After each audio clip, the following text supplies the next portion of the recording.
Hi everyone, welcome back to my channel. In this video we are continuing with photosynthesis.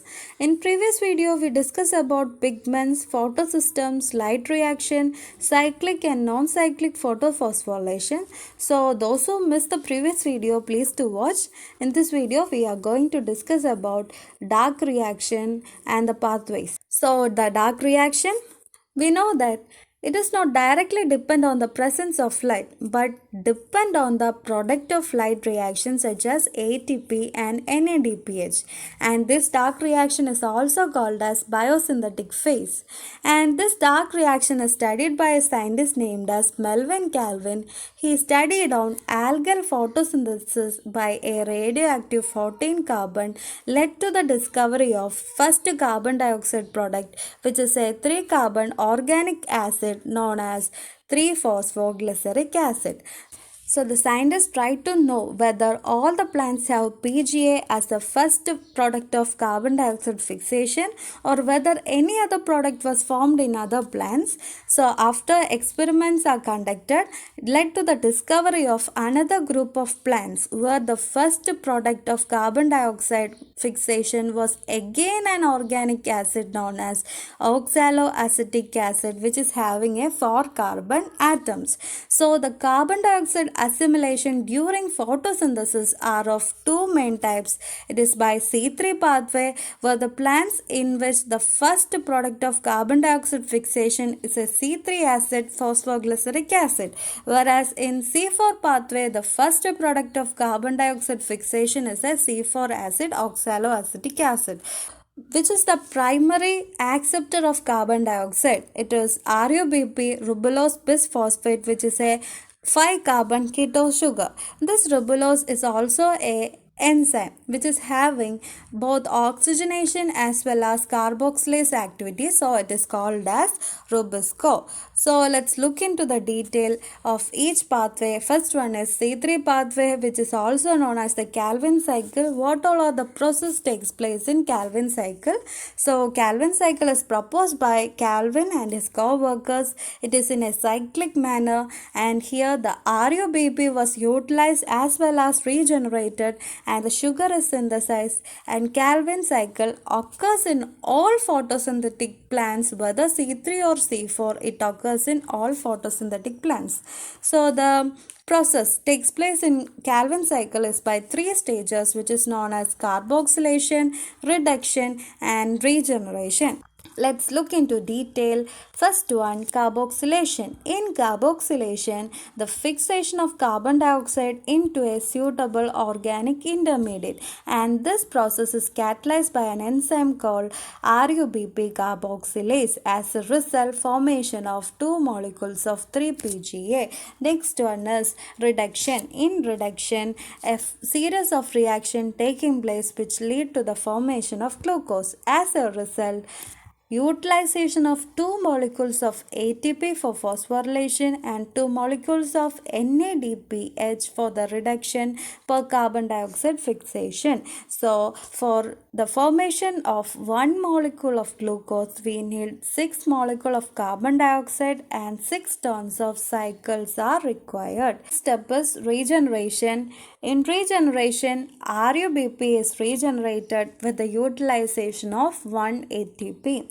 So let's look into Calvin cycle. Calvin cycle is a cyclic process. Here, three steps are taking place: carboxylation, reduction, and regeneration. So, in carboxylation, fixation of carbon dioxide into a suitable intermediate with the presence of enzyme called rubisco. As a result, in reduction, formation of starch takes place by the utilization of ATP and NADPH.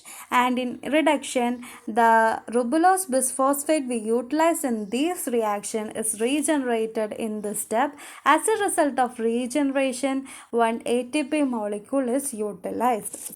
So on every carbon dioxide molecule entering the Calvin cycle, 3 molecules of ATP and 2 molecules of NADPH is utilized. So how many ATP and NADPH molecule will be required to make 1 molecule of glucose through Calvin cycle? So in order to make 1 molecule of glucose, 6 turns of cycle are required.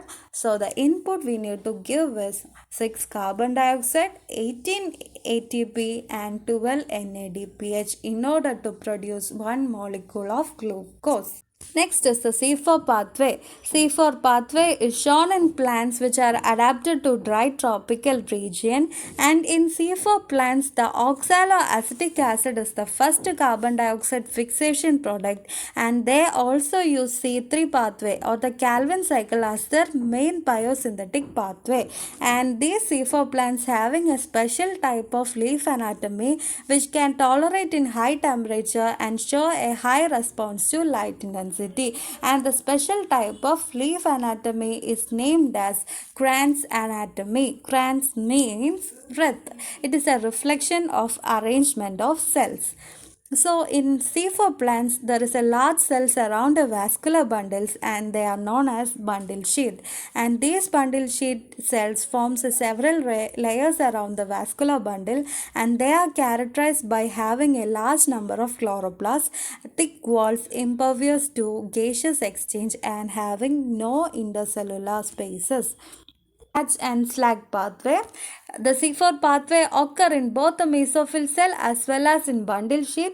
So let's look what is the process happening in mesophyll cells. In mesophyll cells, the primary carbon dioxide acceptor is a 3-carbon molecule known as phosphoenol pyruvate (PEP), and the enzyme catalyzed for the process is PEP carboxylase, because in mesophyll cells it is rich in PEP carboxylate and lacks rubisco. So as a result, C4 acid, oxaloacetic acid, is formed in mesophyll cells, and it also forms other 4 carbon atoms such as malic acid, aspartic acid in the mesophyll cell, and then transport it into bundle sheath. So the next step occurs in bundle sheath. So in bundle sheath, the C4 acid is broken into carbon dioxide and a 3-carbon molecule. The 3-carbon molecule is transported again to the mesophyll cell where it converted into PEP again, and thus completing the cycle, whereas the carbon dioxide released in the bundle sheath enters into the C3 or the Calvin pathway, a pathway common to all plants. So the bundle sheath cells are rich in enzyme rubisco and lack PEP carboxylase. This is the diagrammatic representation of Hatch and slag pathway. We can see this is the mesophyll cells and this is the bundle sheath. Here the cells are connected by a plasmodesmata. So let's look in mesophyll cells here. In mesophyll cells, the atmospheric carbon dioxide is accepted by the primary acceptor known as the phosphoenol pyruvate. So we know in mesophyll cells it is rich in PEP carboxylates, so the enzyme catalyzed here is by PEP carboxylates. As a product, the fixation of carbon dioxide takes place into a C4 acid known as oxaloacetic acid. As a result, it converts into other form of 4 carbon compounds such as malic acid and aspartic acid. This malic and aspartic acid is transported to bundle sheath. Here in bundle sheath, it is then broken into carbon dioxide as well as C3 acid. So the C3 acid is transported back into a mesophyll cell by completing the cycle, while as the carbon dioxide enter into the Calvin cycle. Here the enzyme catalyzed here is rubisco because the bundle sheet is rich in rubisco and lack PEP carboxylate. This is the overall representation of Hatch and slag pathway. Next is photorespiration. Photorespiration, we know it is a wasteful process and it occurs only in C3 plants, because in C3 plants some oxygen bind to rubisco and hence carbon dioxide fixation is decreased. So when RUBP bind to oxygen, it forms one molecule of phosphoglycerate and phosphoglycolate. So this photorespiratory pathway, neither the synthesis of sugar nor the photosynthesis of ATP takes place. Rather, it results in the releases of carbon dioxide with the utilization of ATP. So let's look what is happening in C4 plants. In C4 plants, photorespiration does not occur because the photo in C4 plants it is having a mechanism which increase the concentration of carbon dioxide at enzyme site. We know that in mesophyll cell, the C4 acid from the mesophyll cell is broken down in the bundle sheet which releases carbon dioxide. So as a result, increasing the intracellular concentration of carbon dioxide. So this led the enzyme, that means the Rubisco, function as carboxylate by minimizing the oxygenase activity. These all are the important topics in photosynthesis. So thank you for watching the section on photosynthesis. If you like this video, please like and subscribe this channel and share this video to your friends. Stay tuned and stay subscribed for upcoming uploads.